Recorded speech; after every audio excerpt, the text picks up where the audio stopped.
Assalamualaikum warahmatullahi wabarakatuh. Bismillahirrahmanirrahim. Alhamdulillahi rabbil alamin.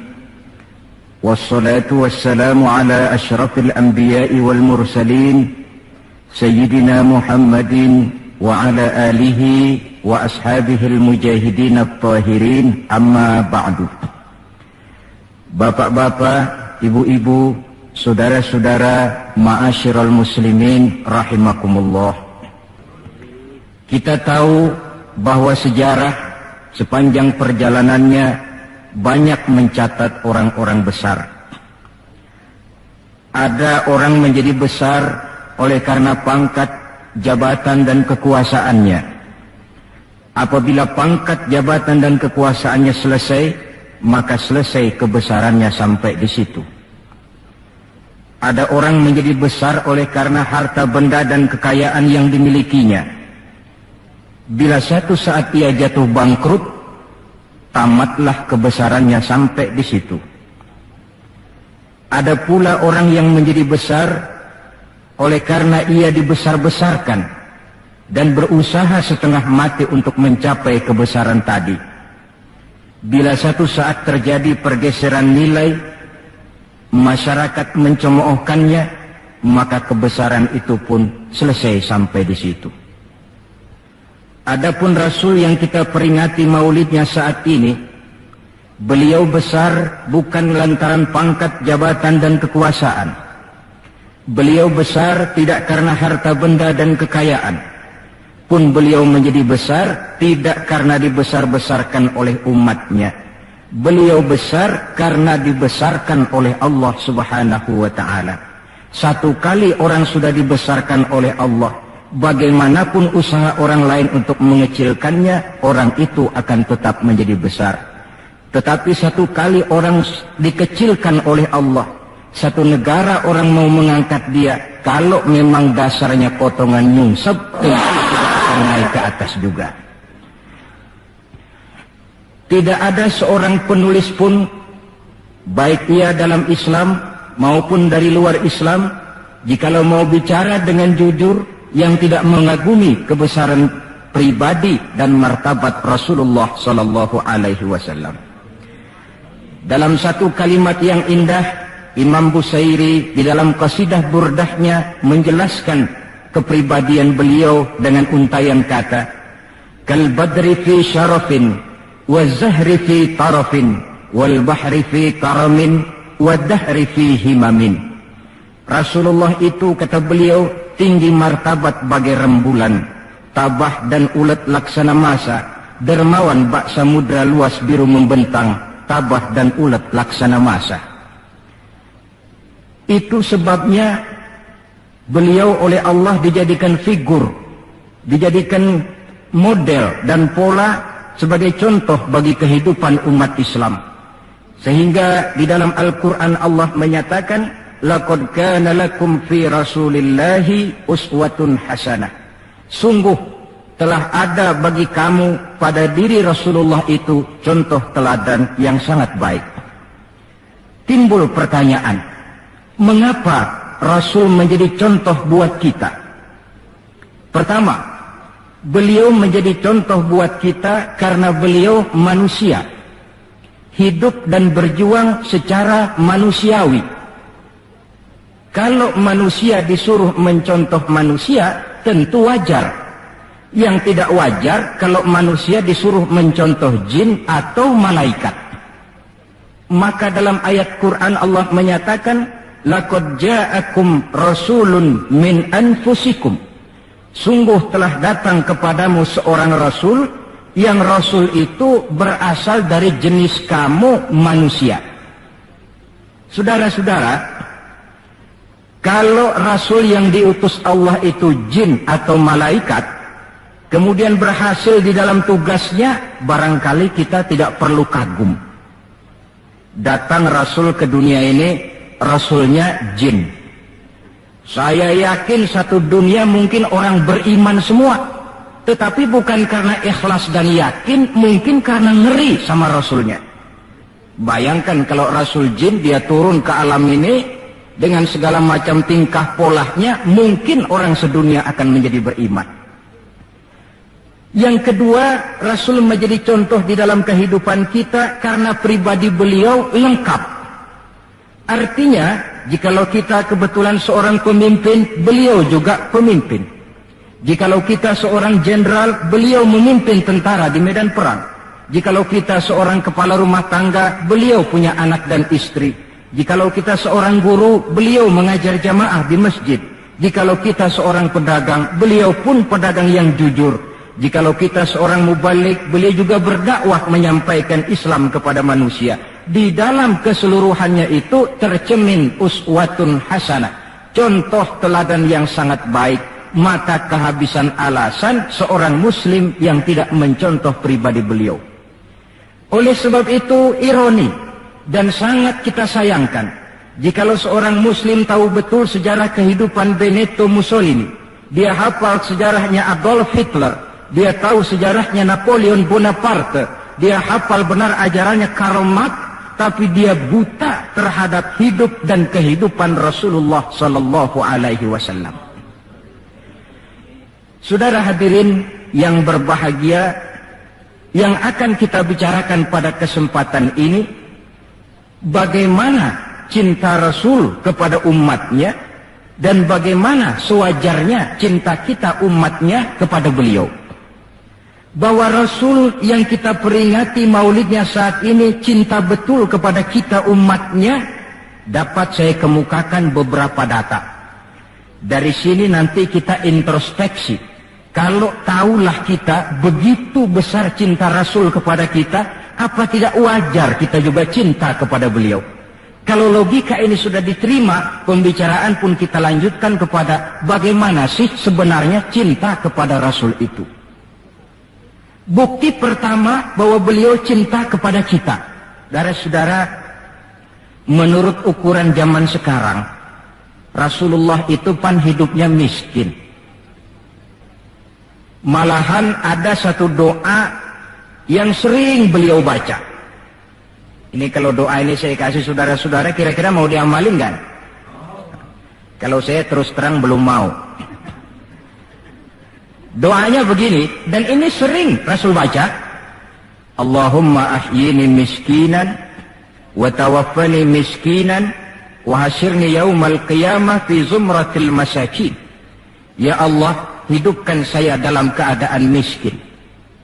Matikan saya dalam keadaan miskin, dan kumpulkan saya di akhirat nanti bersama golongan orang-orang miskin. Yang tadi sudah kadang bilang mau diamalin ini ya. Saya sudah bilang tadi saya belum tapi mau. Kita baca dalam sejarah beliau itu rumahnya kecil. Tidurnya di atas pelepah daun korma, kadang-kadang sampai berbekas di pipinya. Sarapan paginya seteguk air zam-zam, sepotong roti, kadang 3 butir korma. Di tengah kemiskinannya Allah pernah menantang beliau dengan kata, wala sawfa yu'tika rabbuka fatarda. Ada enggak itu di Quran? Ada. Surah apa? Pokoknya Quran dah ya. Wala sawfa yu'tika rabbuka fatarda. Allah akan memberikan kepadamu wahai Muhammad apa saja yang menyenangkan hatimu. Apa yang kamu mau, ngomong saja, Allah berikan. Jikalau engkau Muhammad kepengen kekuasaan yang luas, kami angkat kau menjadi raja di raja, menjadi king of king, istilah kerennya. Jikalau kamu kepengen kaya Muhammad, itu Jabal Uhud sanggup menjadi bukit emas. Sehingga itu di dalam Barzanji diceritakan, warawadathu jibalu bi an takuna lahu zahaban fa'aba. Jabal Uhud menawarkan diri menjadi bukit emas, tetapi Nabi menolak. Jikalau engkau wahai Muhammad kepingin wanita cantik, bilang saja anak siapa.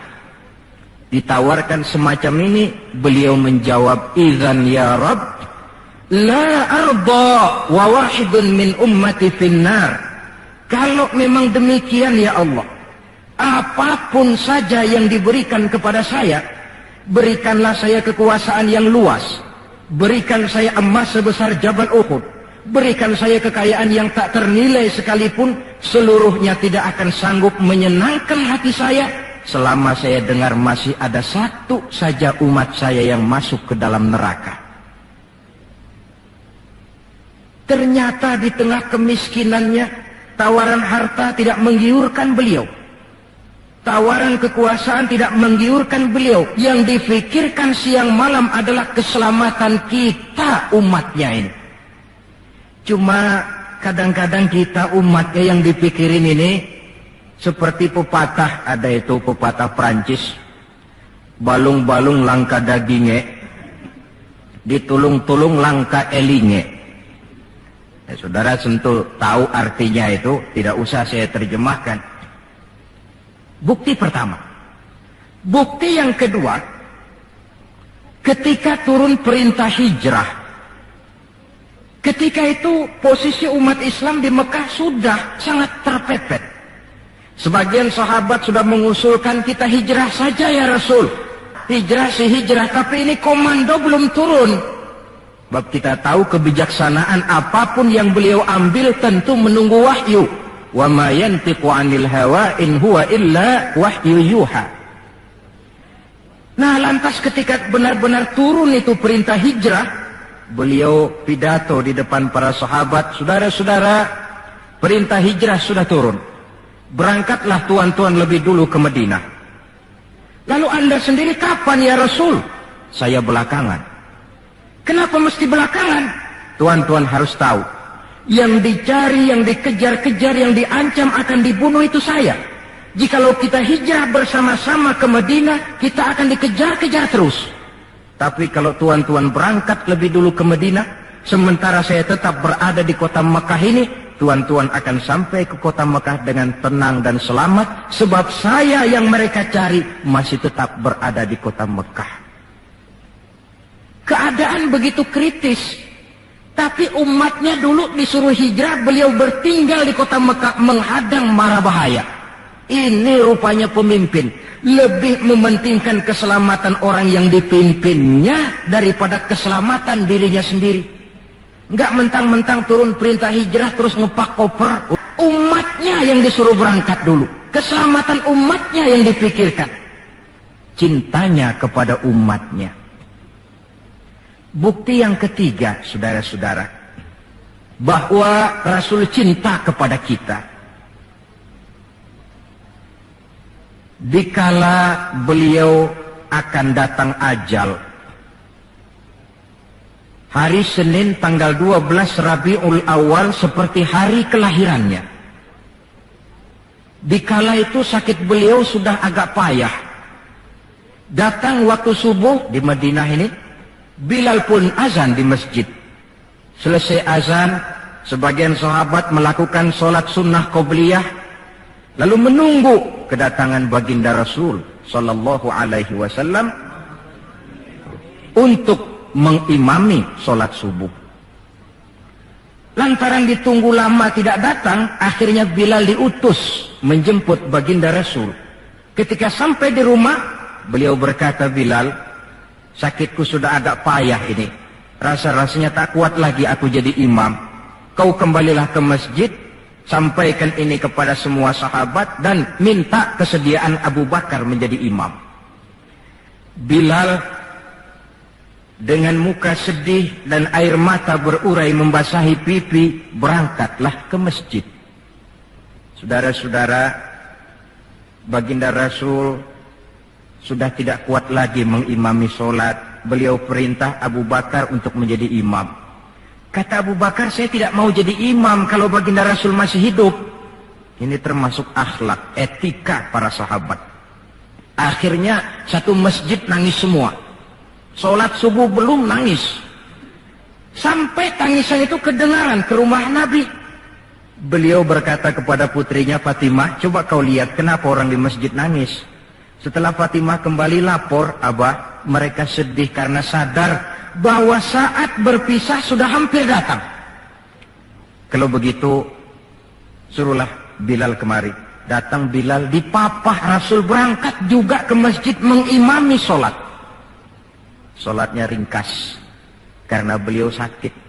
Dan memang beliau juga mengajarkan, idza amma ahadukumun nas falyukhaffif. Kalau kamu jadi imam, ringankan sholatmu. Kalau jadi imam jangan panjang-panjang. Sebab apa? Di belakang kamu yang jadi makmum itu orangnya tidak sama semua. Ada orang tua yang diri saja sudah payah. Ada orang yang punya penyakit darah tinggi, kalau sujud kelamaan kepalanya ngebet. Ada yang habis sholat janji mau terima duit, kakinya sudah gatal kepengen pulang. Kalau jadi imam jangan lama-lama, kata Rasul. Tetapi kalau kamu sholat sendirian, falyutawil masya'a, persilakan sepanjang yang menurut kamu mau. Jangan mentang-mentang sudah dipilih jadi imam, overacting. Jadi imam sholat isya, rakaat pertama selesai Fatihah, surah Baqarah. Rakaat kedua selesai Fatihah, surah Yasin. Namanya makmum, tidak punya alternatif, tidak punya pilihan, ikut sih ikut. Tapi kan hatinya kan ngedumel. Paling sekali ini doang dah gua sembahyang di sini. Besok nggak bakalan gua balik lagi. Kenapa? Imam nggak tahu diri. Jadi bahasa lain, kalau dalam bahasa sosial ini, imam harus ngerti aspirasi makmum. Pemimpin mesti tahu kehendak orang yang dipimpinnya. Kalau tidak, yang akan timbul pasti partisipasi semu. Yang saya khawatir, kalau makmum dipaksa mengikuti maunya imam, yang akan makin subur ialah timbulnya mental-mental munafik. Manis jika berhadapan, balik belakang lain bicara. Pandai bermain minyak di atas air, tapi pada gilirannya menggunting dalam lipatan, menjegal kawan seiring. Sopannya kayak belangkon, depan rata, belakang ngepelin. Tentu kan tidak enak timbul partisipasi yang semacam ini. Selesai sholat, baginda Rasul bangun, lalu pidato singkat di depan para sahabat. Saudara-saudara, rasa-rasanya saat berpisah sudah akan datang. Lama kita bergaul, tentu sedikit banyak terjadi kesalahan yang saya lakukan. Maka barang siapa yang pernah saya pukul tanpa saya sengaja, balaslah sekarang. Barang siapa yang hartanya pernah saya ambil tanpa alasan yang hak, silahkan dia tuntut dari saya. Mana ada pemimpin menjelang wafat ini minta dipukul oleh umatnya. Hening suasana, sahabat terfekur semua, berurai air mata. Di dalam keheningan yang demikian rupa, tiba-tiba seorang sahabat bangkit. Saya ya Rasul.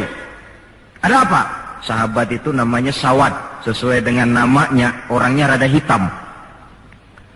Ya Rasul, dalam satu peperangan, Tuan mau mecut onta. Tuan sih mungkin nggak lihat bahwa saya di belakang onta itu. Saya kena pecut. Jadi bagaimana? Ya saya nuntut balas dong. Ini sahabat yang lain jengkel nih, Sawad gila juga. Orang sudah mau berpisah begini, masih nuntut balas. Baik Sawad, Umar, tolong ambilkan cambuk. Sayyidina Umar sambil nyerahin cambuk, Sawad, kalau bahasa kita, buat talangin aja dah. Gak usah Rasul, saya saja yang kau cambuk. Kata Nabi Umar, biar dia kena cambuk saya, biar dia balas saya. Silakan Sawad. Ya Rasul, apa lagi? Waktu saya kena cambuk Tuan, saya nggak pakai baju. Jadi biar seri dong. Tuan juga bukalah baju Tuan. Baik, Rasul buka bajunya. Ketika baju sudah dibuka, Sawad buang cambuk itu. Dia berlari merangkul badan Rasul seerat-eratnya. Sampai sebagian sahabat makin bingung. Ini apa maunya Sawad? Ya Rasulullah, saya tahu sebentar lagi kita akan berpisah. Saya tidak tahu apa di akhirat nanti kita bisa kumpul. Kalau saya untung masuk surga, mungkin kelas saya di surga lain dengan kelas Tuan. Itu kalau saya ke surga. Kalau saya nggak ke surga, sudah terang kita nggak akan ketemu. Maka sebelum saya berpisah dengan Tuhan, saya kepengen kulit badan saya yang hina ini bersentuhan dengan kulit badan Tuhan yang mulia. Kalau saya nggak akal-akalin begitu, Tuhan nggak bakalan buka baju katanya. Oh, rupanya itu yang dimaui Sawad. Sehingga Rasul dalam keharuannya beliau berkata, siapa yang ingin melihat contoh salah seorang penduduk sorga, lihatlah Sawad ini, karena dia cinta benar kepada saya. Setelah itu beliau kembali ke rumahnya, berkata kepada putrinya Fatimah, kalau ada tamu bilang Abah sudah tidak bisa terima tamu. Baik Abah. Sementara Allah memerintahkan malaikat maut datang, malaikat maut turun kau ke alam, ambil roh kekasihku Muhammad. Turun malaikat maut dalam bentuk manusia. Ketuk pintu, keluarlah Fatimah putri baginda Nabi. Tuan, maaf saja, ayah tidak terima tamu. Katakan, saya yang datang. Melihat roman muka orang ini, Fatimah gemetar seluruh badannya, lalu kembali kepada ayahnya, ayah, ada tamu, saya bilang ayah tidak terima tamu. Dia malah berkata, katakan saya yang datang. Melihat roman mukanya, gemetar seluruh tubuh saya. Hebat orang ini. Siapa si ayah? Baginda senyum. Fatimah, kau tahu siapa yang datang? Tidak tahu ayah. Yang datang itu hadimul lazat wa qati'us syahawat. Yang datang itu dialah yang menghancurkan seluruh kesenangan dunia.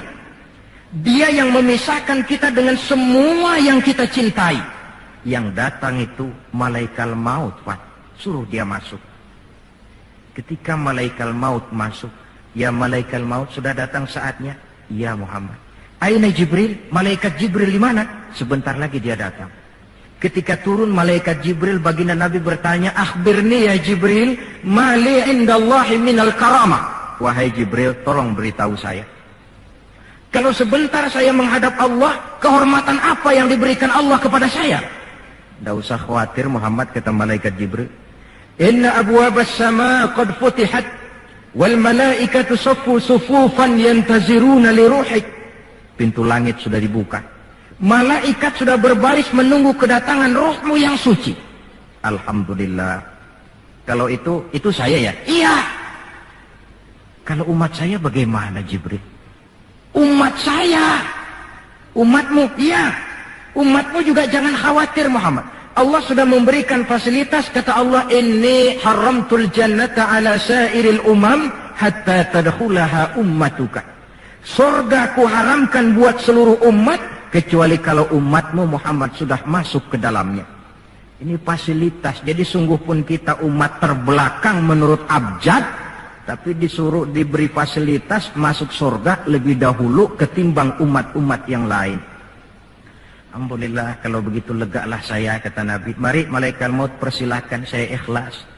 Lalu diambillah ruh beliau perlahan-lahan, naik ruh itu ke lutut, ke pusat, ke dada, sampai ruh di tenggorokan. Fatimah dekatkan telinganya ke bibir ayahandanya yang mulia itu. Suara terakhir yang sempat direkam oleh Sayyidatuna Fatimah, bisikan terakhir menjelang wafat, 3 kalimat.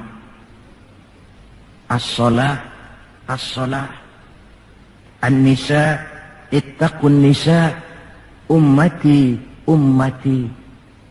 Dengan kalimat itu beliau kembali menghadap Allah. Solat, jaga solat. Wanita, lindungi kaum wanita. Umatku, umatku. Itu kalimat terakhir yang beliau ucapkan. Kita umatnya yang disebut. Manalah di dunia ini pemimpin yang sempat nyebut umatnya dikala mau ajal. Napoleon Bonaparte, singa daratan Eropa, luas kekuasaannya. Dikala mau wafat dia tidak sempat nyebut bangsanya, bangsa Prancis. Yang sering dia sebut Margaret Josephine, Margaret Josephine, gacoannya. Adolf Hitler, gagah perkasa. Dikala hari-hari akhir kejayaannya, dia tidak nyebut Jerman. Dia tidak nyebut suku bangsa Arya yang dia agul-agulkan. Yang banyak dia sebut Eva Braun, Eva Braun. Sebagaimana Julius Caesar pun menyebut Cleopatra. Adapun baginda Rasul di akhir hayatnya tidak beliau nyebut bangsa Arab. Tidak anaknya, tidak istrinya, tidak sahabat dan orang-orang yang dekat dengan beliau. Tetapi yang disebut kita umatnya. Pada detik-detik terakhir daripada kehidupan beliau. 3. Bukti yang keempat bahwa beliau cinta betul kepada kita umatnya. nanti di akhirat. Nanti di akhirat, setelah Allah mematikan semua yang bernama hidup, maka yang pertama kali dihidupkan kembali pada kehidupan itu para malaikat. Setelah malaikat dihidupkan kembali, maka Allah memberikan tugas kepada para malaikat, katakanlah semacam panitia akhirat. Nah, malaikat Malik, siapkan itu neraka. Aku akan bakar itu bajingan-bajingan tengik, koruptor. Mereka yang ketika di dunia tidak mau sujud, mereka yang jauh dari majelis taklim, mereka yang benci kepada ulama. Kau Ridwan, siapkan surga. Aku akan balas hamba-hambaku yang ketika di dunia mereka rajin sujud, dekat dengan ulama, menyintai majelis taklim, gemar berbuat kebajikan. Kamu, Jibril dan Mikail berangkat ke surga, ambil kendaraan yang bernama Buraq, bawa pakaian kebesaran, turun ke alam, cari di mana kubur kekasihku Muhammad, bawa dia ke surga. Turunlah malaikat Jibril dan Mikail. Ketika itu alam sudah rata. Malaikat Jibril berdoa, ya Allah, saya mohon pertolonganmu agar bumi yang menyimpan tubuh suci Muhammad terbuka hendaknya. Terbuka kubur Nabi. Beliau bangkit dari kubur mengusap-usap mata seperti orang bangun tidur. Tengok kanan malaikat Jibril, tengok kiri malaikat Mikail. Lalu beliau bertanya, ayu yaumin hadza ya Jibril? Ini hari apa ya Jibril? Kata malaikat Jibril, ya Muhammad, hadza ma wa'ada ar-Rahman. Inilah hari yang dijanjikan Allah. Ini hari kiamat Muhammad. Kiamat. Ya Jibril, jikalau ini memang hari kiamat, aina tarakta ummati? Kalau ini memang hari kiamat Jibril, umat saya di mana? Kita yang ditanya. Bangun dari kubur, tahu kalau itu hari kiamat, pertanyaan pertama, umat saya di mana? Malaikat Jibril menjawab, ya Muhammad, tidak ada orang yang dibangkitkan sebelum kamu. Kaulah orang pertama. Lalu bagaimana sekarang? Kita ke surga. Perintah Allah. Berangkat ke surga. Setelah di surga, beliau seperti orang bingung. Sampai Allah menegur, ya Muhammad, apa kurang enak surga? Enak ya Allah. Apa tidak cukup fasilitas? Cukup. Kenapa kamu seperti orang tidak betah? Saya mikir umat saya ya Allah. Iya, saya sudah enak-enak duduk di kursi empuk. Umat saya bagaimana umat saya? Jadi mau kamu bagaimana? Saya minta izin ya Allah, mau keluar dulu, mau tengok saya punya umat. Sudah di surga, permisi keluar mau tengokin umatnya. Dikala kita umatnya lewat di atas sirat, beliau angkat kedua tangan seraya berdoa, Allahumma sallim. Ya Allah, selamatkan umatku yang sedang lewat di atas sirat, selamatkan ya Allah. Dari dunia sampai akhirat beliau cinta kepada kita. Dari dunia sampai akhirat beliau bela kita. Betapa pemimpin semacam ini tidak kita cintai. Masalahnya sekarang, kalau kita sudah sependapat bahwa kita juga cinta kepada Rasul, apa sih artinya cinta kepada Rasul itu? Hadirin, pertama, man ahabba syai'an aktsara min dzikrihi. Siapa yang cinta sesuatu, dia tentu banyak menyebut yang dia cintai. Ini tandanya orang cinta, banyak nyebutin. Kalau saudara cinta kepada harta, tentu kalau ngobrol yang banyak saudara sebutin harta. Kalau saudara lagi ngobyek tanah, seneng cinta sama tanah, asal ngobrol di warung mesti tanah yang dimeterin. Walaupun tanah orang. Kalau saudara kebetulan sedang jatuh cinta kepada seorang perempuan, bahkan dalam tidur pun kebawa-bawa namanya saudara sebut. Orang yang cinta sesuatu, dia banyak menyebut yang dia cintai. Cinta kepada Nabi, banyak menyebut Nabi. Menyebut Nabi apa lalu? Muhammad. Tentu bukan. Sebab kita tahu dalam kehidupan sehari-hari saja kita punya tata krama. Gubernur lewat, tentu tidak berani kita secara langsung menyebut namanya. Mesti kita berkata, itu ada Bapak Gubernur lewat. Kita sebutlah predikatnya. Itu ada Bapak Menteri lewat. Itu kepada pejabat. Entahlah pula kepada seorang junjungan alam. Banyak menyebut Nabi artinya banyak membaca sholawat kepada beliau. Sekurang-kurangnya Allahumma salli ala Sayyidina Muhammad wa ala ali Sayyidina Muhammad. Satu. Yang kedua, orang yang cinta kepada sesuatu biasanya menjaga, memelihara warisannya. Kita punya orang tua meninggal dunia, ada warisannya, tentu kita jaga sebaik-baiknya. Sudahlah, nggak bisa nambahin, sekurang-kurangnya nggak jualin melulu. Jikalau Rasul meninggalkan kita, jelas beliau tidak meninggalkan harta, beliau tidak meninggalkan kebun, pabrik, tanah dan sebagainya, tapi beliau meninggalkan warisan kepada kita untuk kita jaga, kita pelihara bersama. Apa yang warisan yang beliau tinggalkan? Prinsipnya 3.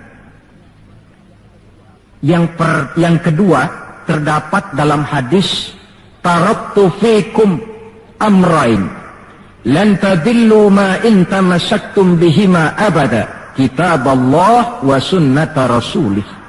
Aku tinggalkan kepadamu 2 perkara yang jikalau kamu mau berpegang teguh kepada keduanya, kau tidak akan sesat untuk selamanya. Quran dan sunnah Rasul. 2. Warisan yang ketiga dalam hadis, al-ulama warasatul anbiya. Ulama adalah ahli waris Nabi. Kalau demikian, maka warisan Nabi itu 3. Quran, sunnah, ulama. Inilah warisan yang perlu kita jaga, warisan yang perlu kita pelihara, yang kita laksanakan dan terjemahkan di dalam kehidupan kita. Mari kita lihat. Warisan pertama, Quran. Kitab suci bagi kita umat Islam. Bagaimana cara kita memelihara warisan yang namanya Quran ini? Pertama, usahakanlah agar membaca Quran menjadi salah satu hobi di dalam kehidupan kita. Kata Nabi, innal ladzi laisa fi jawfihi syai'un minal Qur'an kal bait. Orang yang dari tenggorokannya tidak pernah keluar ayat Quran barang sepotong pun, belum pernah ngaji barang seayat pun, itu orang, kata Nabi, kayak rumah kosong. Rumah biar bagus, potongan Spanyol, gede, mahal, kalau kosong kan angker. Kuntilanak, tuyul, memedi, betah di situ. Dan oleh karena Quran ini produk Allah, dibaca dalam segala keadaan pantas. Di gubuk reot di pinggir kali ada orang baca Quran, pantas. Di rumah mewah ada yang baca Quran, cocok. Kemudian orang sedih baca Quran, terhibur. Orang gembira baca Quran, tidak menjadi lupa diri. Di istana ada yang baca Quran, pantas. Di depan kubur ada yang baca Quran, pantas. Orang kawin dibacakan Quran, bagus. Orang mati dibacakan Quran juga cocok. Lantaran dia produk Allah. Setelah membacanya, lalu meningkatkan kepada tahapan yang kedua, mencoba memahami isinya. Lewat segala kesempatan yang memang mungkin, entahlah dengan jalan mengaji, tukar pikiran, diskusi, banyak membaca. Tetapi tentu dengan catatan bahwa kita memahami Al-Quran ini tidak bisa mengandalkan kemampuan intelektual semata-mata. Seperti yang banyak gejalanya terjadi di zaman sekarang ini. Di mana orang mencoba menggali hakikat Quran dengan mengandalkan kemampuan intelektualnya. Kadang-kadang bahasa Arab saja nggak ngerti. Dia gali Quran cuma sekedar lewat terjemahannya. Yang saya khawatir akan timbul kecenderungan di mana orang mikir dulu baru nyari ayat. Akhirnya ayat Quran dicocok-cocokin sama pikirannya. Bukan ada ayat dipikirin, tapi malah mikir dulu baru mencari ayat. Saudara hadirin, munculnya pesantren-pesantren kilat dalam upaya memahami Islam. Secara pribadi saya bersyukur, merasa gembira. Tetapi yang saya sayangkan jikalau dengan pesantren kilat itu lalu merasa bahwa diri sudah cukup.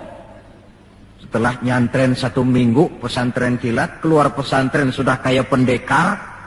Ulama anu salah, kiai anu nggak bener, ustadz anu salah, semua ulama-ulama salah. Baru nyantren seminggu sudah semuanya salah.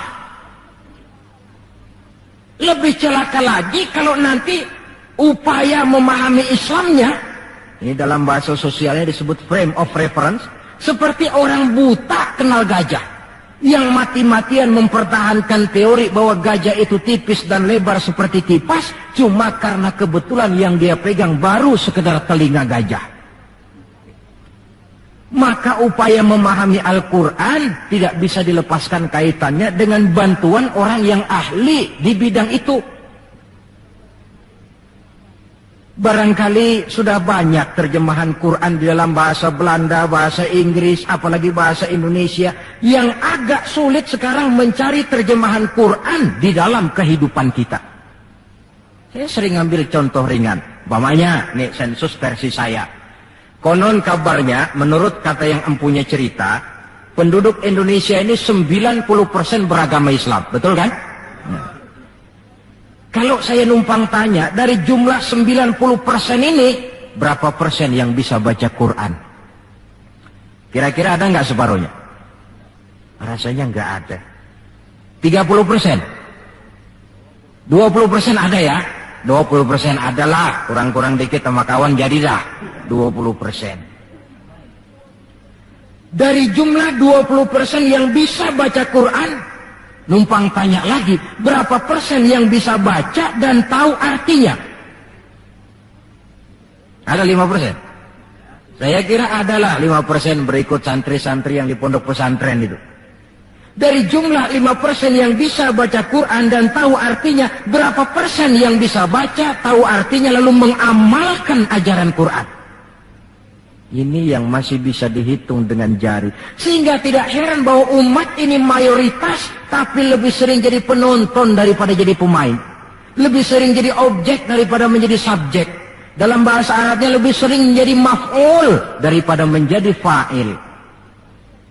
Sebab kuantitas yang tidak diiringi oleh kualitas, ini yang bahasa Nabi, ghusa'un ka ghusa'is sail, seperti busa di lautan. Banyak tapi centang perenang. Banyak tapi tidak punya daya dan kekuatan, dihempaskan ke tepian pantai tanpa punya makna dan arti. Kadang kita baca Quran, tapi sementara di pihak lain kita juga yang menginjak-injak isinya. Kita baca ayat, wa ahallallahu al-bai'a wa harrama riba. Allah halalkan jual beli, Allah haramkan riba, tapi renten ditelan terus. Kita baca ayat, wa tasimu bihablillahi jami'an wa la tafarraqu. Berpegang teguhlah kepada tali Allah, jangan kamu bercerai-berai, tetapi sesama muslim main pelotot-pelototan jalan terus. Yang kita baca kadang-kadang kita juga yang menginjak-injaknya. Ini warisan pertama, Al-Quran. Warisan yang kedua, sunnah Rasulullah Sallallahu Alaihi Wasallam. Yang diantara fungsinya menjelaskan apa yang oleh Al-Quran tidak dijelaskan dalam bentuk detail. Quran misalnya cuma mengatakan aqimis sholat, dirikan sholat. Bagaimana cara sholat? Tidak ada dalam Quran. Bahwa sholat mesti takbiratul ihram, mesti tahiyat, mesti ruku duduk di antara dua sujud, tidak ada dalam Quran. Yang menjelaskan itu semua sunnah. Quran cuma menjelaskan wa atimul hajja wal umrata lillah, laksanakan haji dan umrah karena Allah. Bagaimana manasik haji, bagaimana jumrah, bagaimana tawaf, bagaimana sa'i, tidak ada dalam Quran. Sunnah menjelaskan semua itu. Nah, untuk memahami Quran dan sunnah, jalan apa yang kita tempuh? Jalan melalui warisan yang ketiga, yaitu para ulama.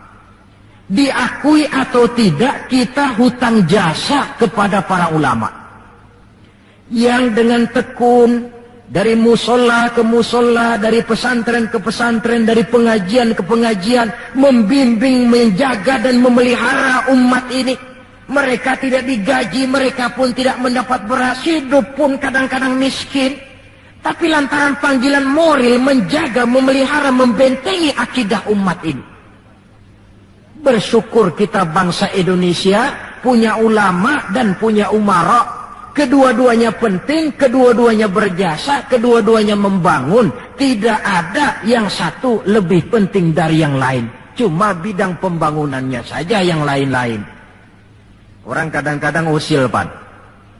Apaan ulama katanya, kerjanya ngomong doang. Sekarang kan zaman pembangunan, perlu karya nyata. Mana ada kiai bangun jembatan? Ini saya pikir orang bicara begini ini nggak ngerti masalah.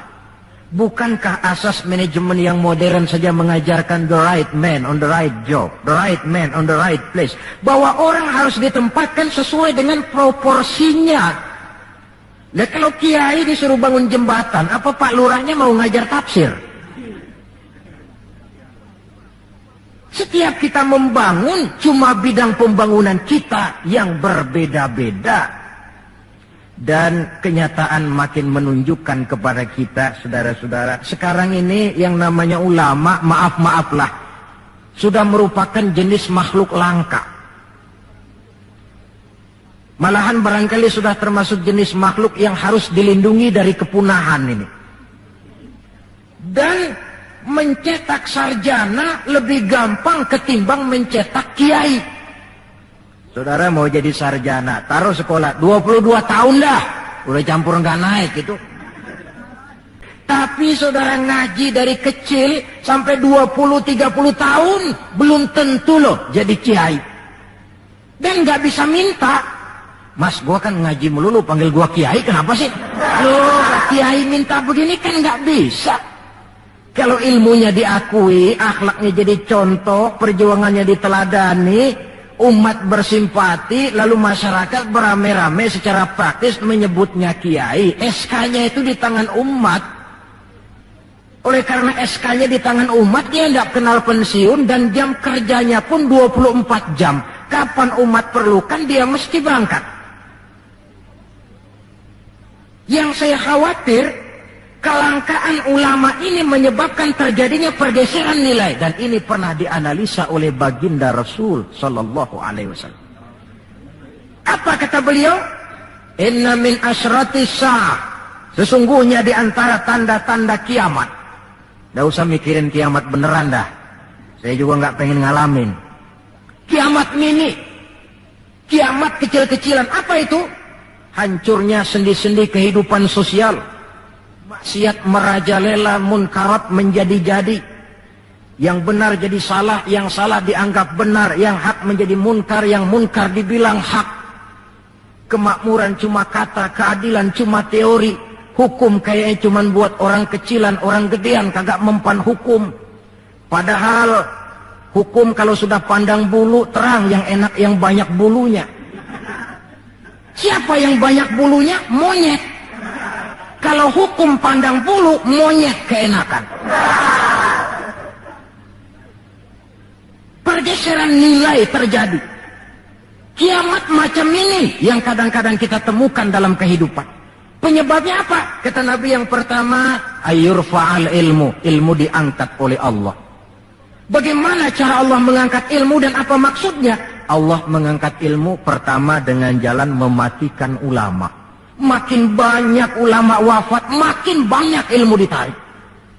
Yang kedua, kurangnya minat orang belajar agama. Majelis taklim yang non formal atau yang formal seperti madrasah dan pesantren. Pikiran orang sudah pikiran perut. Sekolah sama dengan ijazah, ijazah sama dengan lapangan kerja. Dalam kondisi macam itu, madrasah mendapat perhatian sebelah mata. Maksudnya apa ilmu ditarik ini?